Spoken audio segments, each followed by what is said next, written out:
आज हम लोग फार्मूला देखेंगे और फार्मूला भी देखेंगे। जैसे पहला फार्मूला हम लोग देखेंगे सर्कल के बारे में।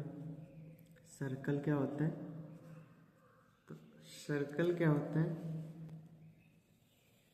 एक गोल सा होता है ऐसे आकृति, और यहाँ से एक रेडियस होता है। देखिए रेडियस दिया है, इसमें दो चीज़ें होती हैं। मान लीजिए यहाँ से लेकर यहाँ से हम पूरा चलते हैं, वापस यहाँ तक जो पहुँचते हैं वो हमारी कहलाती है सरकमफ्रेंस। अगर कभी भी सरकमफ्रेंस निकालना है तो इसका मतलब क्या होता है कि यहाँ से चले या किसी भी पॉइंट से, यहाँ से भी चले, मान लीजिए ए पॉइंट से चले और वापस घूमते घूमते घूमते घूमते फिर ए पे पहुँच जाएंगे।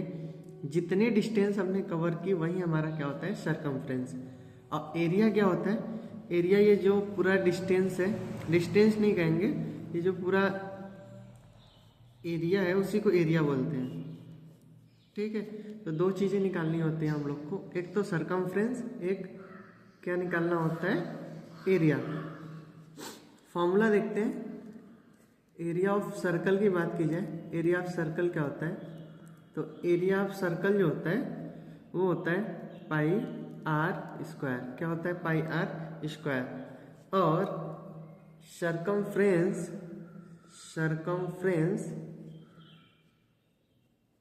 ऑफ सर्कल क्या होता है? सरकमफ्रेंस ऑफ सर्कल की बात की जाए तो होती है 2 पाई आर।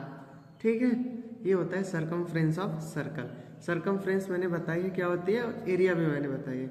पाई की वैल्यू कितनी होती है? हम पाई की वैल्यू लिख देते हैं यहीं पे। पाई की वैल्यू होती है 22/7 या तो 3.14। इसमें से जो यूज करना होगा अकॉर्डिंग टू क्वेश्चन हम लोग यूज करेंगे, दोनों बातें एक ही है।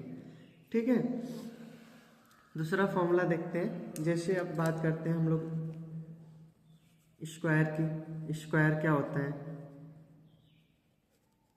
स्क्वायर को हिंदी में बोलते हैं वर्ग। और ये सर्कल की बात की जाए तो सर्कल को हिंदी में बोलते हैं वृत्त। ठीक है, तो स्क्वायर की बात करते हैं। स्क्वायर क्या होती है? इसमें क्या होता है कि सभी साइडें इक्वल होती हैं। सभी साइड क्या होती है? Equal. All sides are equal. पहली बात है, ऑल साइड्स आर इक्वल। इसमें याद रखना है ऑल साइड्स आर इक्वल। और तो और यहाँ पे जो एंगल बनता है वो कितने डिग्री का बनता है? 90 डिग्री का। तो दूसरी बातें और भी याद रखनी है, ऑल एंगल्स आर 90 डिग्री।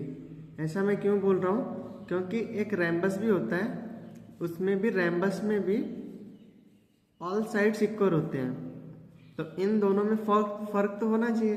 तो ये हो गया रैम्बस। ठीक है, ये रैम्बस है, लेकिन ये क्या है? स्क्वायर। तो इन दोनों में फर्क है। अब फर्क क्या है? स्क्वायर में ऑल एंगल्स कितने डिग्री का होता है? 90 डिग्री का। वहीं रैम्बस में इसमें कोई भी एंगल 90 डिग्री का नहीं होता है। अब आते हैं कुछ फॉर्मूले पे। जैसे हमसे पूछ दिया एरिया ऑफ स्क्वायर, किसकी एरिया निकालनी है? स्क्वायर की, या इसी को हिंदी में बोलेंगे वर्ग का क्षेत्रफल। वर्ग का क्षेत्रफल फॉर्मूला क्या होता है वर्ग का क्षेत्रफल का? ये जो साइड है, सभी साइडें एक ही होती है। जितना ये रहेगा उतना ये रहेगा, इतना ये रहेगा उतना ये रहेगा। तो एरिया ऑफ स्क्वायर जो निकल के आता है वो होता है साइड इंटू साइड। इसी को हम ये भी कह सकते हैं कि साइड का स्क्वायर, चाहे जो भी कर ले, दोनों बातें एक ही है। ठीक है, अब आते हैं पेरीमीटर।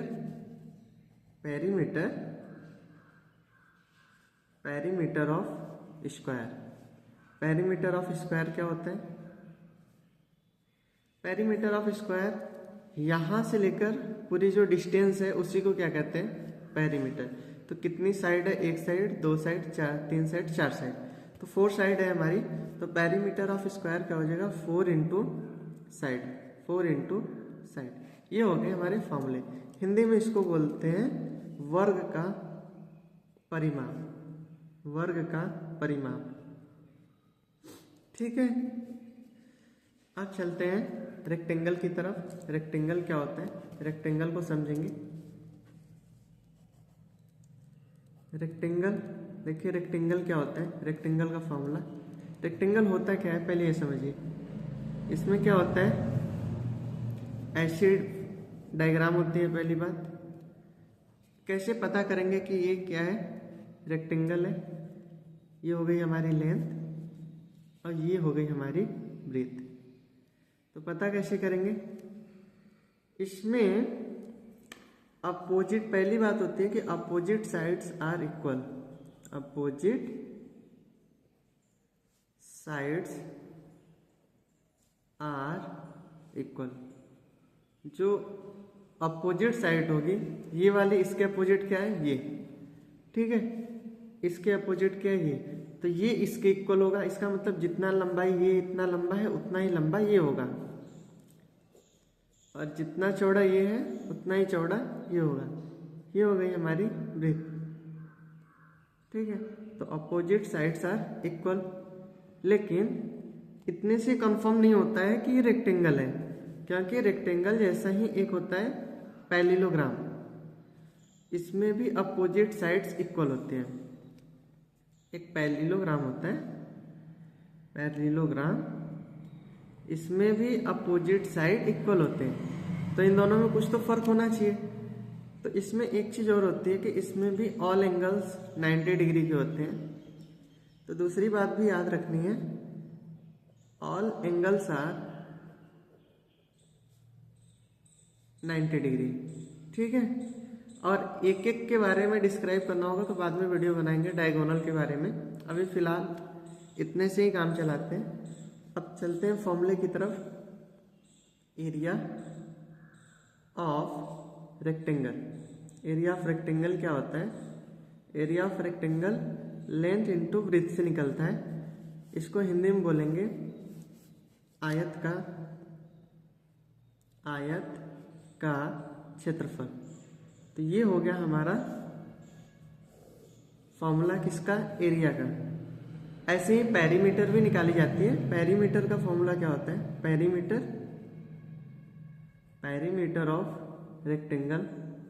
पेरीमीटर ऑफ रेक्टेंगल का जो फॉर्मूला होता है, करना क्या है, कैसे आता है मैं एक बार बता देता हूँ। सभी साइडों को जब जोड़ दिया जाता है तो पेरीमीटर निकलती है।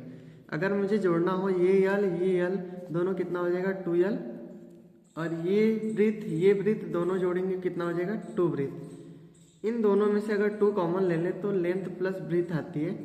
यही होता है हिंदी में, इसी को बोलते हैं आयत का परिमाप। फॉर्मूला वही होता है कि ऑल साइड को हमको जोड़ना है। फॉर्मूला कैसे आया ये बात भी मैंने बताई। तो ये हो गया हमारा फॉर्मूला। ठीक है, ये वाली कैसे आया ये बात मैंने यहां बताई। अब आगे चलते हैं। ये हो गया एरिया और परिमाप।